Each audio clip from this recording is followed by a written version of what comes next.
semuanya, rekan-rekan, salam sehat dan senang berjumpa kembali bersama dengan kalian semua.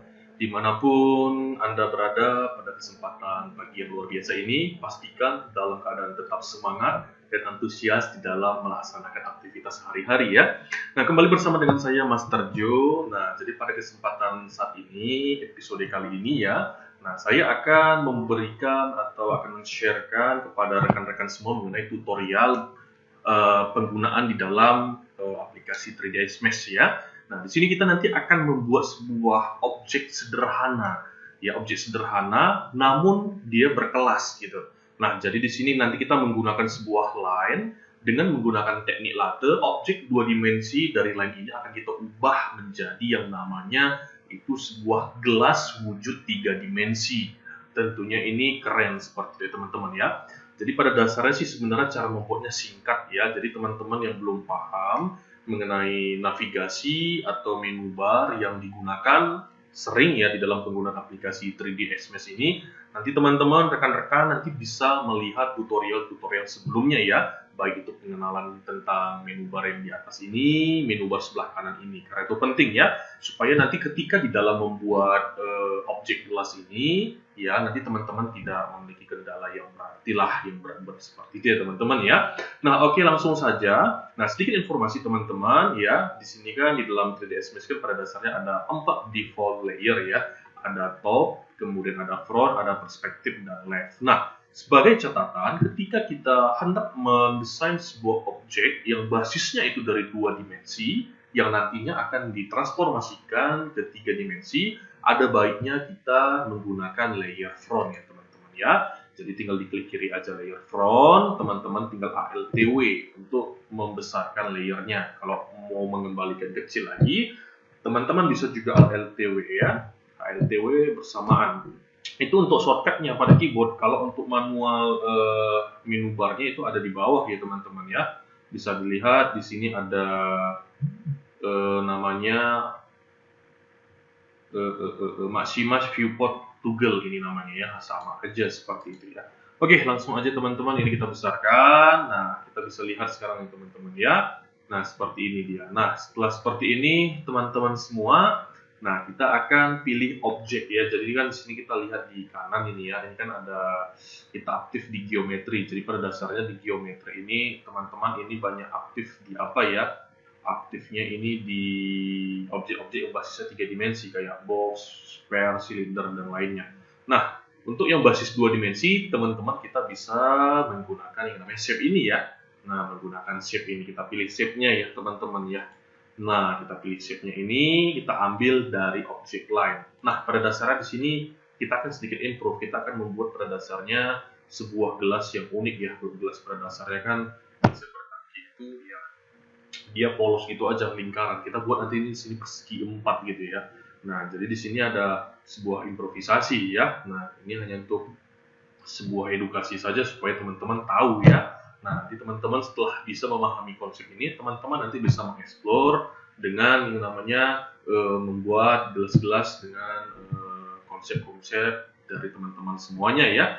Nah, jadi langsung aja teman-teman. Jadi kalau misalnya teman-teman belum terlalu familiar untuk pembuatannya, karena pada dasarnya line ini kita bisa sesuai dengan kotak ini ya, bisa juga sesuai dengan taksiran kita. Nah, teman-teman bisa misalnya dari atas, dari bawah ini titik 0 ke atas berapa kotak, samping berapa ke bawah bisa.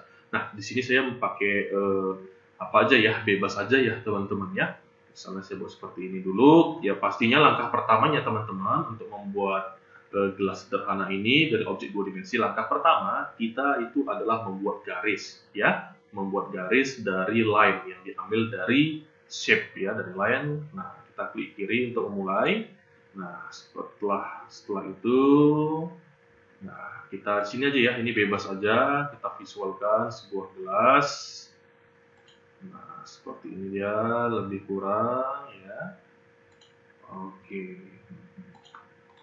Nah, jadi pada dasarnya kalau kita bisa lihat, ini adalah saya membuat sebuah konsep setengah gelas ya. Kalau teman-teman visualkan, lihat sebuah benda atau gelas dari depan bentuknya seperti ini. Kalau kita belah dia menjadi dua, ya kan seperti ini dia bersama ya teman-teman ya. Nah, kemudian kita ambil pinggirannya. Nah, pinggirannya itu yang kita akan konsep menggunakan garis line ini. Nah, yang kita buat garis ini sekarang sudah terdapat beberapa titik atau vertex ya. Ini ada titik vertex 1, 2, 3, 4, 5. Ya, sedangkan untuk segmennya, ingat aja rumusnya. Ini ada rumusnya ya. Jadi N dikurang 1. N itu adalah jumlah dari vertexnya ini ya, kalau bawaannya. Berarti segmennya di sini ada sekarang ada 4 ya. Ini 1, 2, 3, 4. Dan lainnya atau di sini ada lainnya ini ada 1 ya keseluruhannya seperti itu. Nah, jadi langkah selanjutnya setelah kita mendapatkan konsep seperti ini, mungkin punya teman-teman nanti agak sedikit berbeda sedikit, nggak apa-apa ya, nanti bisa dirapikan kok. Nah, jadi jangan takut ya. Nah, bagaimana cara merapikannya? Sebelumnya kita nanti pilih dulu di sini ya, select and move, klik kiri ya, panah arah ini yang berfungsi untuk menggeser dan memindahkan objek, tapi bukan mau kita geser-geser ini, enggak ya. Nah, jadi setelah kita pilih select and move, kita klik kanan ya teman-teman ya. Kita klik kanan, kemudian kita buat sini convert to editable spline. Perlu diketahui bahwasannya dengan klik kanan kemudian mengaktifkan convert to editable spline, ini akan mengaktifkan yang namanya sebuah parameter baru nanti di menu bar sebelah kanan kita ya. Kita pilih aja klik kiri. Nah, ini ada ya parameter barunya. Nah, ini dia line ini kan satu kesatuan nih. Nah, di sini ada fungsi vertex. Nah, ini yang saya bilang tadi. Nah, ketika kita pilih fungsi vertex, ini vertex titik-titik hidup. Nah, kita bisa edit-edit ya. Misalnya tadi agak kayak gini dia atau kayak gini gitu ya. Nah, kita bisa rapikan seperti ini. Ya, nah seperti ini lebih kurang. Ya, saya rasa nggak ada terlalu dicantikin lagi ya, karena tadi saya udah buatnya rapi. Maklum lah, udah biasa gitu ya. Oke, kita lanjut ya teman-teman ya. Nah, jadi setelah udah vertex seperti ini, buat rekan-rekan semua, sekarang kita akan tetap di vertex ya. Kita akan menumpulkan beberapa titik ya. Nah, titik yang bisa ditumpulkan di sini adalah titik yang memiliki keterhubungan antara satu sisi dengan sisi lainnya. Nah, jadi kok titik satu ini kan nggak ada lagi kan segmennya, keterhubungannya. Nah, jadi berarti yang bisa ditumpulkan di sini adalah titik kedua, ketiga, dan titik keempat. Bagaimana menumpulkannya? Kita membutuhkan satu fitur. Nah, fiturnya ini adalah namanya fillet. Nah, jadi nanti di scroll aja ke bawah gini ada lambang tangan, klik kiri tahan, geser pelan-pelan, ada namanya fillet. Nah, di bawah seperti ini. Oke? Nah, seperti itu kita tekan fillet ya, rekan-rekan. Jadi titik keduanya arahkan kursor kita ya, jangan getar-getar, santai aja kan gitu ya. Nah, pelan-pelan, nanti udah pas ada tanda indikator plus. Nah, itu berarti udah pas. Tinggal klik kiri tahan pada mouse, jangan dilepas, klik kiri tahan. Nah, itu ada indikator nanti teman-teman ya. Dia macam kayak panah hitam sama putih gitu di bawahnya. Tinggal ke atas. Nah, seperti ini. Jadi ketumpulan tercipta. Jangan ke bawah ya. Kalau ke bawah tidak ada artinya. Tidak ada perubahan, tetapi digeser perlahan-lahan itu ke atas. Seperti ini. Iya. Bisa ya. Kemudian lakukan cara yang sama kepada titik yang kedua. Jadi proses penumpulan ini melahirkan titik baru. Setidaknya ada dua jadinya, satu tadi jadi dua. Nah, dilakukan pada titik yang ini, tumpulkan, kemudian titik yang ini juga tadi. Nah, sudah selesai ya teman-teman ya. Jadi kalau kita lihat polanya sudah dapat. Jika pola sudah dapat, kita selesai di modul vertex. Nah, kita masuk ke segmen. Nah, kalau tadi vertex berfungsi untuk pengaturan tadi titik-titik tertentu, ya, sekarang masuk ke segmen. Nah, kalau di segmen ini, misalnya teman-teman ini ada yang mau digeser-geser, segmennya kan kayak gini. Nah, ini saya bilang tadi segmen-segmennya tadi. Nah, misalnya mau digeser, contoh ya, saya contohkan segmennya, saya geser kayak gini kan, bisa kayak gini kan. Nah, itulah untuk pergeseran segmen ya. Nah, ini saya Ctrl Z aja, itu untuk supaya teman-teman tahu. Nah, sekarang kita ke spline. Nah, jadi di sini kita akan menggunakan fitur spline. Nah, fungsi spline ini apa? Ya, jadi fungsi spline ini adalah mengubah single line satu garis pada gelas ini menjadi double line. Itu adalah cikal bakal dari tiga dimensi tadi, memberikan sebuah yang namanya ketebalan atau nanti cikal bakal volumenya seperti itu ketika ditransformasikan menggunakan metode nanti latih yang bersifat perputaran 360 derajat seperti itu teman-teman ya. Nah, jadi begitu udah tekan spline, teman-teman bisa lihat ya. Nah, kan tadi kan fillet hidup di vertex. Ketika kita memilih spline kebalik, filletnya mati, outline yang hidup. Tetapi di sini bukan kita menekan tombol outline-nya, enggak. Tetapi di sini ada tombol parameternya ya, settingnya. Nah, settingnya ini di up sekali.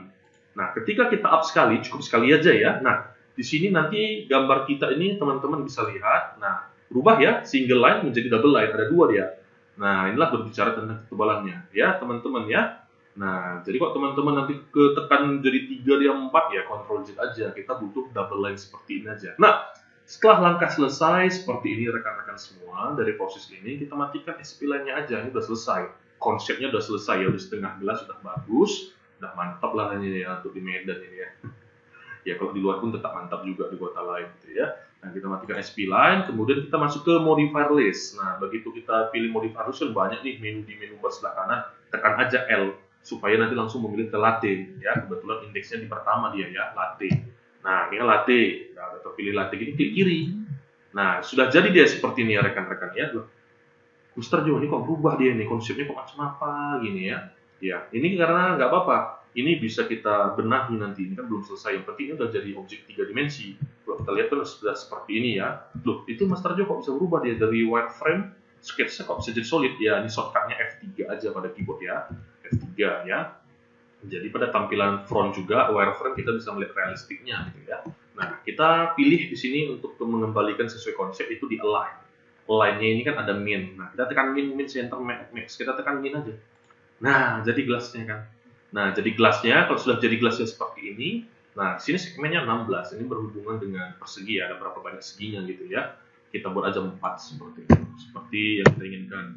Gelasnya 4. Ya, teman-teman, kita lihat hasilnya yuk. Nah, lihatnya kita masuk ke sebenarnya bisa langsung ke perspektif ya. Tekan P langsung di sini bisa ya. Nah, kemudian kita tekan F3 seperti ini. Jadi gelasnya ya, teman-teman ya, seperti ini.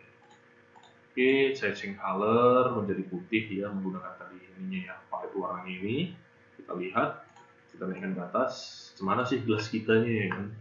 Udah bisa belum kira-kira seperti itu rekan-rekan ya? Oke, nah ini dia. Keren ya ini ya. Nah, ini kalau untuk hiasan-hiasan di lemari ini bagus ini ya.